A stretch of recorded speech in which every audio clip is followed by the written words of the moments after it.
done, Sasha. Do you feel like you played 2 perfect tiebreaks to go 2 sets to love up? I feel like I stole both of those sets in a way because he was playing better than me and he was serving for both of those sets. And yeah, in the tiebreak, I played quite well. He maybe missed a little bit more than he should have, and yeah, I'm happy that I won in 4 sets because this was a difficult one. This will be your 3rd semifinal here. How has this run been compared to others? Yeah, I mean, last year I only played 1 straight set. I only had 1 straight set win, so that's very different. Spent a lot more time on court than this year. And actually, it's quite similar to 2020. I think I only lost 1 set on the way to the semifinals. But yeah, obviously, it's different. Back then, it was my first ever semifinal. Now, I have a set goal that I want to, achieve my dream of winning Grand Slam, and I'm chasing that. But yeah, I'm looking forward to hopefully 2 still very tough matches to come for me. Well done, Sasha. Thank you. You've got some experience playing these incredibly good players in the late rounds of tournaments. What is it like to mentally prepare yourself for the challenge of playing someone like Novak or Alcaraz or even Sinner, and like, is it different than the earlier rounds? I know there's people often say like you gotta treat it like any other match, but it's not any other match, and I'm sure. No, but I think if you're in the semi-final of a Grand Slam, you have to expect a tough match. You're not going to get it to semis of a Grand Slam by not deserving to be there. So, and not playing great tennis. So if somebody's there, that means that they have played great tennis. And yes, more often than not, it happens to be a Sinner, an Alcaraz, a Djokovic to get there, because those are the best players in the world. So I'm going to prepare myself for a tough battle. I'm going to prepare myself for a very intense and high-level match. And, I know I have the level. I've beaten them before. And hopefully I can do that again in 2 days' time. Sasha, you've had a bit of experience already getting to these last weekends of these big tournaments. Is there something you could point to that maybe from those past trips to semifinals and finals you've learned over the years that's something that can help you now when you get back to these levels?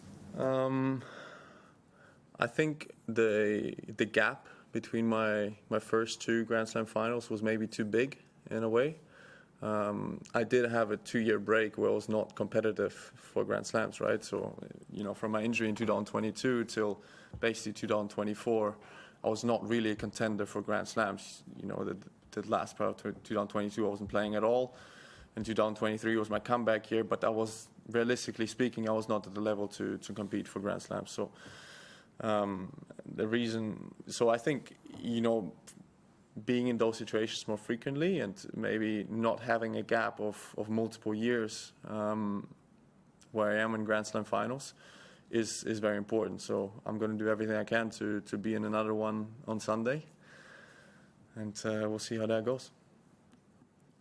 Alexander, today you overpassed Boris Becker as the German with most victories at this tournament, and Tommy Haas as the 2nd German with most victories at all Grand Slams.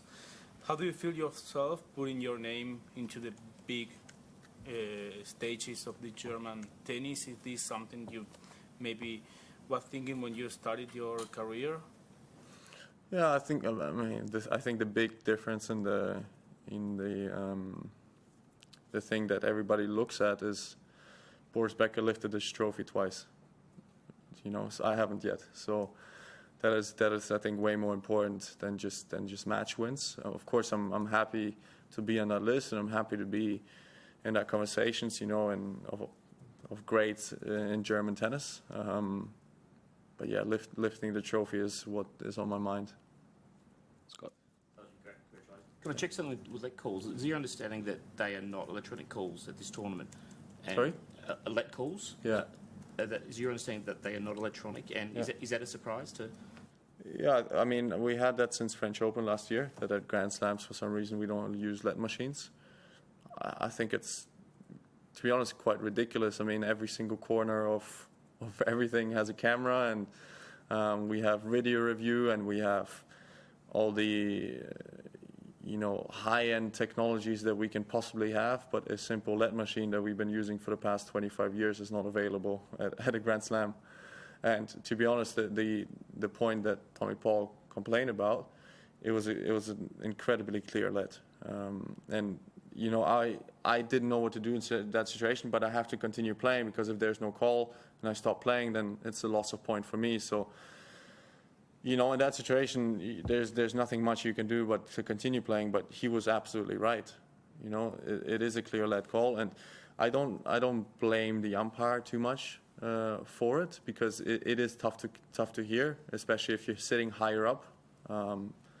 But for me, it's absolutely ridiculous, and it's such a surprise why we don't have a simple LED machine at Grand Slams that we used to have over the past 25 years, in tennis. Last one in English. Can I just ask, it was a strange moment. How was that frustrating moment where a feather sort of got in the way of the play? Yeah, I've never had that before, that we stop a point because of a feather. So that was new to me. Not sure it was a hindrance to anybody. I mean, it's not like a hard object. Like, even if the tennis ball hits the feather, it doesn't really change anything. It doesn't change the trajectory of the ball, or the bounce of the ball, or anything like that. But yeah, I don't know. Maybe the umpire did the right call, maybe not. I have no idea. But it was a bit frustrating, because obviously Tommy then would get a first serve, and he won the point with that serve as well. And I got a warning after that, so it was a bit much happening in that stage. Thank you.